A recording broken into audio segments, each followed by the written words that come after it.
तो दोस्तों, अगर आप लोग व्हाट्सएप इस्तेमाल करते हैं, व्हाट्सएप में अगर आप लोग किसी को मैसेज सेंड नहीं कर पा रहे, आपका मैसेज सेंड नहीं हो रहा है, तो आज मैं आपको बताने वाला हूँ कि आप लोग इस प्रॉब्लम को किस तरीके से ठीक कर सकते हैं।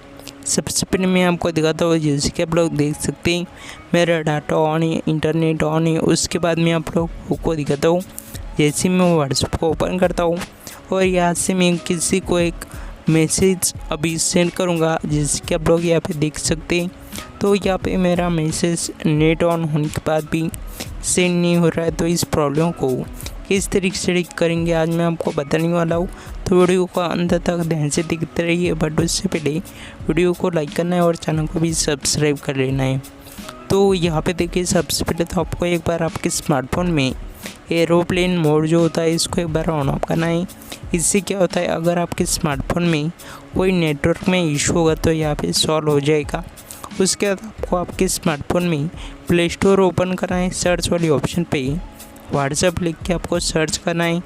जैसे आप लोग यहाँ पे व्हाट्सएप लिख के सर्च करोगे, उसके बाद यहाँ पे आपको सबसे पहले चेक करना है अगर व्हाट्सएप में कोई अपडेट अवेलेबल है, तो आपको सबसे पहले आपकी व्हाट्सएप एप्लीकेशन को अपडेट कर देना है।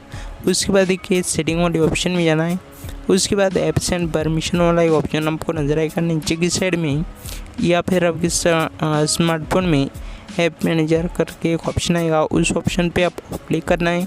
ऐप मैनेजर वाली ऑप्शन पे जिससे आप लोग क्लिक करोगे, व्हाट्सएप वाली ऑप्शन को सिलेक्ट करना है आपको। उसके बाद देखिए यहाँ पे एक ऑप्शन आपको देखने को मिलता है डाटा यूजेस, इस वाली ऑप्शन पे आपको क्लिक करना है और जितने भी ऑप्शन नीचे आपको दिख रहे हैं इन सभी ऑप्शन को ऑन कर देना है। और लास्ट में आपके स्मार्टफोन को आपको रिस्टार्ट करना है, आपका प्रॉब्लम फिक्स हो जाएगा।